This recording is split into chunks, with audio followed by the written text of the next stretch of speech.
Yes, Cool. absolutely. Central Standard. Nice. Cool. Well, it's great to meet you. Thank you so much for taking time out.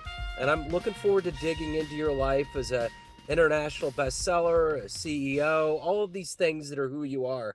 But, I look at the calendar today and I realize we're hitting a 4-year anniversary, probably bringing a lot of PTSD to people. How did you how did you survive the pandemic? How did you get through the pandemic period? And how did it subsequently change you in the way that you do things? Yeah, actually, it was kind of interesting because I was already working from home. I was already doing all the things.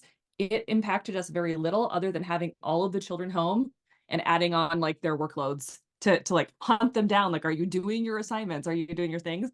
But like workload wise, it really didn't change a whole lot. It was like Okay.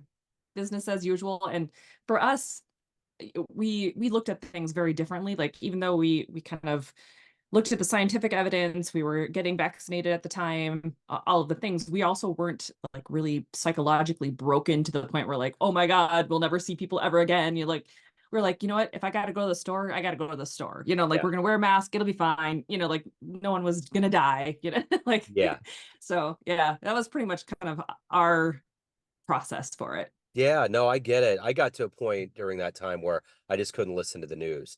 I couldn't do it. It was too much, Right. you know? Yeah. I mean, it really was, if it bleeds, it leads kind of a thing. I mean, they were really hammering it hard. And it's like, come on, Yeah. guys, you know? Yeah. Yeah. Yeah. It was I like you mean, could get it through like your dog or your cat, or I know there were other people that we'd heard through the grapevine who were scared to like get packages from Amazon because it might be in yes. like the bubble wrap, like all the Uh-huh. things. And it was like, guys, we we need to like rein it in, rein the Yes. fear in. That's Yeah. it. Exactly. So of all of these things that are a part of what you do on paper, I want to break this down. I'm going to put you in front of a bunch of third graders. It's career day, and one of the Mhm. kids is curious and says, "Hey, what do you do for a living?" How do you answer that child? I write books and I teach other authors how to write books. Okay, so your whole thing is 26 characters and however they fly. So Right. let me ask you this. What did you want to be in the third grade? What was your dream? I wanted to be an archaeologist. Oh, it wasn't a writer.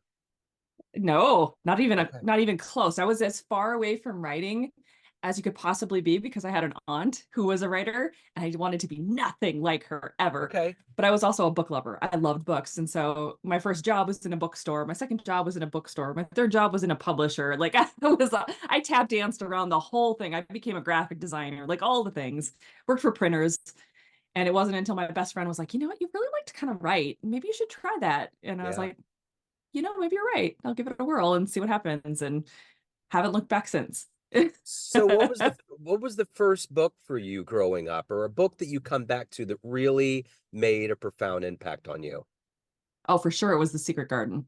Yeah, Okay. that's the book that, for whatever reason, it was just like so mystical, so magical, and then being able to see the transformation of the main character go from being so closed off and sickly and not like enjoying life to being able to then find something that really sparked her curiosity and her sense of mystery and adventure, and being able to like find her way in the world and then come back full circle to really enjoy her life again and to be more truly herself. Yeah, That was just a fascinating book for me, and so I've read it to like all of my kids, and yeah, it's such a great book. absolutely. Is that Francis Burnett? Isn't that who wrote that? I believe so. Yep. Okay, all right. I'm just making sure because I have a memory of that too. It's been a long, long time. So tell me where you were born and raised. How did you get to this point? How did you fall in love with books? How did it become something that took a while to get to? Talk to me a little bit about how all of this evolved and the seeds grew into you. Sure. Well, for me, it was like living in my household. I was the oldest, I'm the oldest of three kids. My middle brother, though, was born with a brain tumor, which we didn't find out until I was 5. And so he was diagnosed at 2 with terminal brain cancer. And I grew up kind of knowing that life was precious, that we didn't know how long he'd have to live, but also that like my parents really instilled this concept that you can't live in fear of like when that might happen because you don't know when it's going to be. Like you don't know when anyone's going to die. And so you just need to like enjoy the time that you do have together. But that didn't mean as a kid that it was always easy going. Like he would hog the TV, he would like get whatever he wanted. Like he had no problems, right? And so I had to find my own things to do. And a lot of that was going outside, it was going on adventures, it was uncovering things in my backyard, digging things up, like all the things. And then I fell in love with stories and never really looked back. My grandparents would take me and my disabled aunt out. She has Down syndrome, and we'd go bowling on Saturdays. And after bowling, I was always like, but can we go to the bookstore? Like, can we go there next? So I was always getting them into the bookstore, always grabbing books, always reading constantly. And so my love of writing and storytelling really came from being an avid reader. I'm still an avid reader. I probably read somewhere between 50 to 75 books a year. And it's a joy. I love it. So talk to me a little bit about who's a hero, who's been an inspiration for you in your life.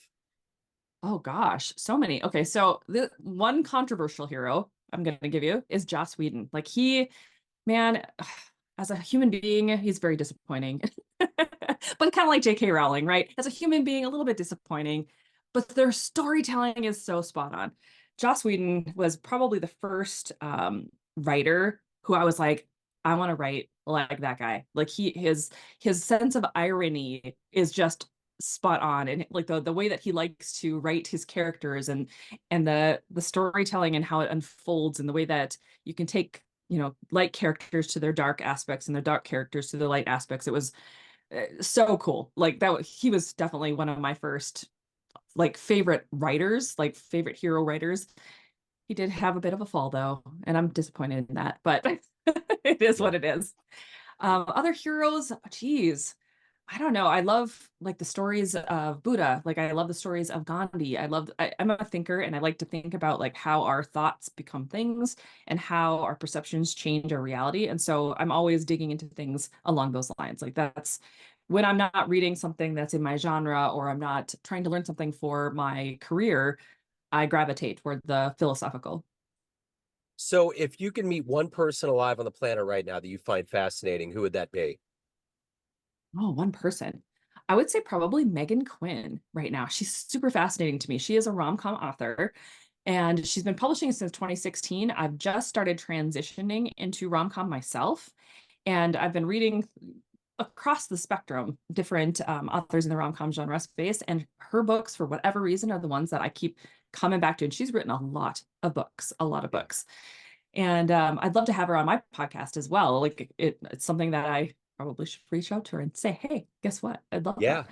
But yeah, she's definitely one of those people that, like, for me, I'm like, I'm so fascinated by the way her brain works and the way that she can look at characters and pull certain aspects in. And yeah, she's great. I love her. So what is it that gets you up every day, that makes you write the stories, that makes you help people get their stories published and evolve and grow yourself? I don't know. It's something beyond me. It's like there's a push. Like if I didn't do it, I start to get really crabby. Like Yeah. I can tell when I haven't been writing. Like I've been so focused on like Author Revolution, for instance, my company. If I'm focused on the coaching and the teaching, even though there's something very fulfilling in that, and I'm called to do that as well. If I don't get into the work of writing, I start to get just kind of despondent. Like I know it's time to go back to write something because I have something I need to say. There's something that's trying to come out. And so that's really kind of what motivates me. I wish I could say it was the readers, but honestly, a lot of my stories are for me. And so I give it to the readers in the hopes that we will resonate together and that the right people will find the books. But I'm not the kind of writer who will, dig through the tropes and figure out like how to mash things up in just the perfect way that's gonna, be the salty, sweet, whatever that, I'm not McDonald's. Right. Right. Yeah. Yeah. So what's been one of your favorite fan letters you've ever gotten? Oh gosh. There have been so many. That's a good question. I would say it's the ones when they like read a book or read one of my series, especially I get this a lot with the Windhaven books, where they're like, I read this thing thinking it was going to be kind of superficial, fun, kind of spooky ghost story stuff. I write paranormal and urban fantasy mostly, but I have a rom-com pen name and a nonfiction pen name as well. And so there's 20 some odd books. So the Windhaven series is kind of a new adult, young adult paranormal academy like fantasy series.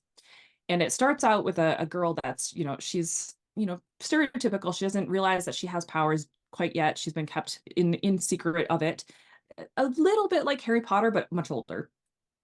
But as the series goes on, it gets darker and darker and darker because that's how that particular series works. and it's all tied to fate. It's all tied to like what if like fate was meddling in your life and you like didn't even have any concept of it. And so as that twists, I've gotten so many different readers who will say like, "Oh my God, that was the best series ending I've ever read, and it's been sticking with me for days and days and days afterwards because I wasn't expecting all the twists that this story took because it has this kind of like allure, like almost like that, like I was saying, the Harry Potterness of it. It's like this very straightforward illusion of what you think it's going to be, and it twists and turns through the whole series. Wow. So So you have to give a lot of good advice to people. What's the best advice you've ever gotten? take time off. There you go. Seriously. Yeah. Yeah, there's so many authors, especially in the indie space, where they are, they're so hell-bent on, I myself included, like in the very beginning, it was like so hell-bent on success, so hell-bent on getting that international bestseller status or, hitting a list or, whatever the case might be, a certain number. But then you lose sight because you get so focused. Like law of attraction kicks in, you're like thinking all the thoughts, you're getting all the ideas that go along with it, and you're doing all the things. And meanwhile, like life is passing you by. Maybe you're getting overwhelmed, maybe you're getting burnt out from it because you're no longer enjoying the process of writing anymore. And that all happens because we're not creating enough space to enjoy like the quiet moments, enough space to allow like our natural curiosities to surface so that we can ask ourselves some questions, which is then what feeds our creativity, which bubbles into our stories. Like it all plays together, and if we're not giving ourselves enough space to let creativity roam, it's really hard to maintain your level of enthusiasm for your author career. And it's a long game. It's Yeah. not like not everybody, but I think if you want to have a stable, successful author career that goes well into your, late life, you're going to want to have a foundation. And sometimes that means building that before the success is super huge. But a lot of Yeah. people want that instant gratification. And so they're not thinking long term. They're not thinking about how to build a sustainable career in a way that feels good. So let's say you have a dream tonight. You run into the 18-year-old version of you, and you could give that version of you a piece of advice based on the life you've led, the wisdom you've gained. What advice would Yeah. you give your young version? Chill the F out. I'm a double Virgo. So it's like I got a moon Virgo and I got a sun Virgo. I'm Yeah. obviously very metaphysical at times. I'm kind of a weird combination of things. I like my science fiction, I like my fantasy, and so I merge a lot of it.